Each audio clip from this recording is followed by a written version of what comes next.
Hi guys, welcome back. Thank you for subscribing if you did, and if you didn't, please subscribe above. Today we're gonna try and attempt to do a double Dutch braid. I tried to look up some other videos to get ideas on how to sort of do this on camera, and hopefully you guys can get it. But we'll try and go from there. So with doing that, again, wet brush, you definitely want to make sure you've got nice brushed hair. Braiding hair that is tangly is going to be a disaster. I also recommend you don't have freshly cleaned hair for this. It does make it a little bit more difficult, but if you do, no big deal. Again, like I said yesterday, or I should say last week, dry shampoo is going to be your best friend, just to help give you a little bit of volume. And then today I'm also going to be using a sticky paste. So a sticky paste basically just gives you a little bit more control on the hair, helps get rid of some of the flyaways. So when you see those perfect braids and they don't have any flyaways and they're really, really smooth, products are used. Products are always used to help create just softer, smoother, sleeker sort of styles and give you more control with what you're creating. So I'm going to be using the No Inhibition sticky paste today. It's just what I have on hand. There's a couple other products that I do really enjoy. Milkshake's Gloss Drops is amazing for finishing, for updos. I use them in braids all the time. You're also going to want to have your choice of hairspray again. So we'll be using the Lifestyle Hairspray from Milkshake. You'll want to make sure you have some of your little clear elastics. Again, I get these at Shoppers Drug Mart. I think even the dollar store, like Dollarama, actually may sell them also. These are just the little clear elastics. I get them in varying sizes also. I mean, I'm doing hair every day. I do weddings, so for me, I need like an abundance of sizes. Obviously, buy the size geared to your hair. I don't know if you guys can kind of see that, but it is a larger size elastic. And then to compare, sorry, I just got them off to the side here. This is a smaller sized elastic. So if you compare just the two of them together, obviously you're going to want to use what's sort of better for yourself and your hair type. Finer hair, thicker hair, depending on how thick your braids are, if you have extensions. So, and they also come in fun colors too. I mean, I am not really a fan of fun colors because this is probably the most color I own, but like here is a purple one to give you an idea. So just buy and choose the sizes that are geared to you. You can buy a variety pack if you're unsure and possibly want to use them for everything. I can put my hair in a ponytail with this large one. I don't generally use the small ones as my hair is a little bit thicker, so they're a bit more difficult to get out. But somebody with super fine hair would find the thinner ones are easier to use. So we're going to go ahead and get started. You're going to want to brush out your hair like we just did, and you're going to try and create yourself a center part. I mean, I'm not a fan of the center part, but in order to make this look good, you'll kind of have to do that. You could choose to use a tail comb if you have it, but a lot of people don't, so I'm actually just going to use fingers. Fingers work great. So just go and you're going to draw a line straight back to the back of your head. I don't know if you guys can see that there, but I've just done a clean sort of part all the way back. I take this one section of hair. You can use a hair clip. I'm going to use a regular elastic. I always recommend a gumi, so I'm actually going to use this because they don't get stuck, knot, and they are better for your hair. We do sell these at Teas and Company also, but basically it's a stretchy, kind of looks like a foam cord elastic. And I just section off and tie up one section of my hair so that I avoid grabbing all his hair, so that we're not all confused and flustered with trying to get our hair up and in the braids. So going from there, I usually kind of brush this side back a little bit. You're going to get a little bit of your sticky paste, so just kind of is white clear like this, whitey clear. And you're going to put it on your hands. So I just get a really small amount. I just put it all over my hands. So they are a little bit tacky, but they are still slippery. And you just kind of want to rake it through your hair just to kind of smooth everything down and keep it from having flyaways. So I have it kind of slightly brushed back in the direction that I want my braid to go. So this is flowing like that.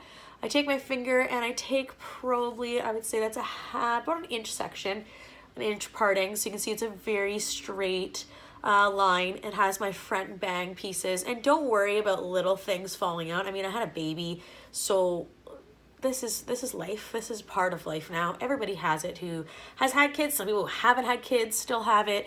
Those little hairs, it adds character. You're not going to want to worry too much about that. You're going to divide it into 3 pieces. So there's 1, there's 2, and there is 3.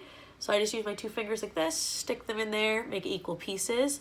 This is where it's going to get tricky, and bear with me. We are going to cross everything over. I can't actually watch myself do this because I have to feel it out, which sounds really weird, but it works for me. So my middle finger is gonna go back, and I'm gonna grab what would be my left side, you guys probably right looking at me, from behind, carry it over, and then taking my pointer finger, heading over to my right side, your possible left, and heading over. See, like I dropped that, I can still pick it back up. I have a pretty good grip on that. Middle finger is going behind the middle piece again, and carrying it over, and pointer finger is going behind the piece in front here and collecting that piece and carrying it over. This is where you're going to start getting tricky and where you need to put effort and take it slow. If you make a mistake, keep going. This is the only way you're going to learn how to do this, is by making those mistakes and keep going. If you mess up or you think it doesn't look good or it's not perfect, berets aren't supposed to be perfect. They look better when they aren't. We're gonna make it look perfect after, and I will show you how to do that, to camouflage everything, but just kind of try to keep going through. So I'm gonna go behind this again. I wanna make sure I grab this piece, but I'm also gonna grab a chunk of hair from this side. And then I'm gonna do the same thing with my pointer finger, grab a chunk of hair from this side. So that's why we pinned or put this over here, just to avoid grabbing it. I can just grab hair now, and I'm not worried about where I'm grabbing hair from. So we're gonna keep doing that. I had to let go. I'm still holding on with one hand, grabbing this and carrying it over. I know this is probably weird to not see me look at my head, but it's just what works for me. Grabbing this, carrying it over, still holding it, grabbing from behind my ear and carrying it over. I'm always grabbing the opposite piece when I'm carrying over. So now this is the piece I'm working with, so that's where we are. Grab a piece from under here. I'm gonna grab this piece, so grabbing a piece from under here, grabbing my middle finger, carrying it over.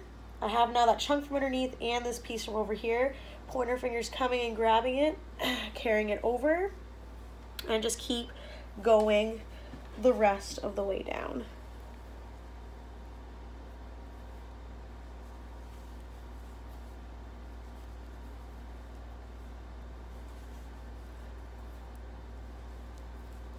Aim to keep it really tight, just because we can always pull it out later. So now I've gotten to this point where I'm off my head, and this is where you would just continue with a basic braid.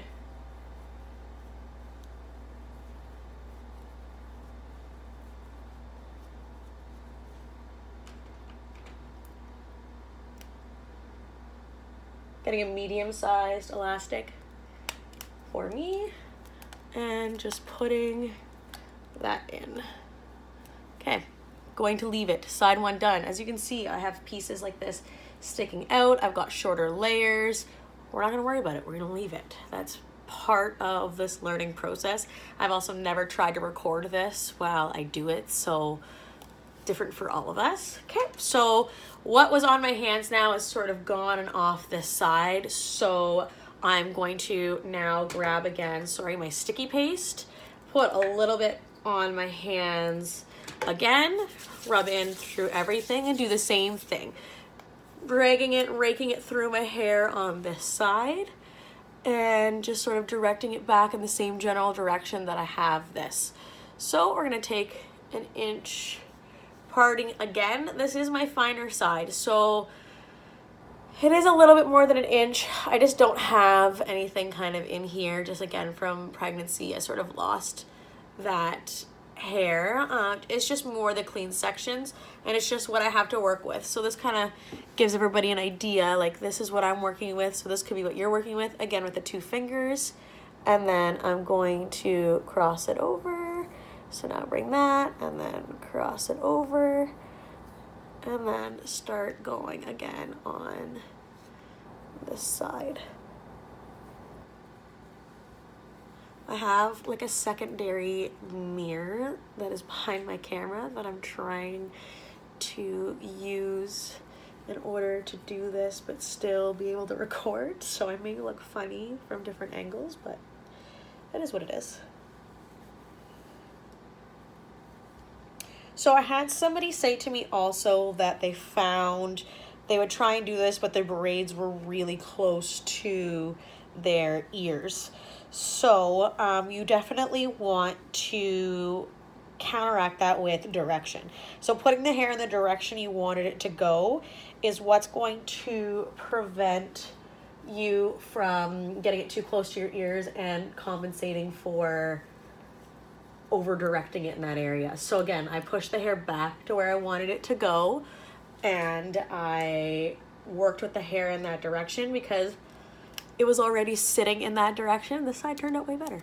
Because it was already sitting in that direction, it went that way. If you were trying to do it and you don't have your arms up high enough, or you're doing it over here, where you have your hands and you're working is where it's going to fall. So when you're doing your bangs and you're braiding, you're working your bang. That's why the braid falls here. I wanted this to flow back, so back along the head. So I had my arms up here and I'm working with them up there. So we have this, we can see we have little pieces that are kind of not in there. They're not perfect. This is kind of settled down now that it's had time to sort of relax while I did this side. What I like to do now is I like to go in and lightly, like I've got a light, like the lightest pinch on the hair, go through, and I like to separate and pull apart the braid a little bit. You may need to start at the bottom of the braid if you've got a death grip on it and you've made it super tight, just to help give yourself some slack to move up the head. Because I have some layers, separating isn't going to be super difficult for me at the top of my head, just because I don't have it super secure because I don't have the length. If anything is to fall out immensely, so like a whole chunk of hair pops out, if it's short, like I would say if you probably have it within 1.5 to 2 inches, you could probably use a bobby pin and secure it back in. If it's more than that, you might have to start over. The more you do this, the easier it is going to get. So you just have to kind of bear with it. Practice makes perfect. I know people don't want to hear me say that, and I know people think that, well, she's just going to show me and it's going to be magical and she's got some sort of magical trick. I don't. So you do have to kind of practice. Again, you're going to find what works for you. So kind of pull this apart. I can feel the top is fairly loose. I mean, I have a lot of layers again. I like to pull pieces out around my face so it's not super structured and just kind of softer. I don't like everything real perfect. So I would pull all this out just to have it sort of messy. And then I sit in the mirror and I look and I'd see, okay, like that's fuzzy and kind of sticking out. So I'm just going to get a regular bobby pin. I'm going to go in there, and you want to slide the bobby pin in, but slide it down the braid. The braid is going to camouflage and hide it, and that's going to bring everything in. The focal point is the actual braid here. So cinching everything in and under it is how you're going to camouflage everything the best. If you ever get a chance to get your hands on some of these are hairpins. It's not dire, but they do sometimes make a difference if you need something to hold in the hair but not be stuck, if that makes sense. But we'll touch on those more with our updos and soft styles. I'm gonna try and just keep it to basic simple things that you guys would possibly have at home. Having a secondary mirror behind you, so holding up a mirror and looking at your hair in the back of your head, would make this a little bit easier to do also, just to sort of check your work. But we don't have that, so I'm just gonna work with it. I might stick one more just in here just to kind of get this up and back.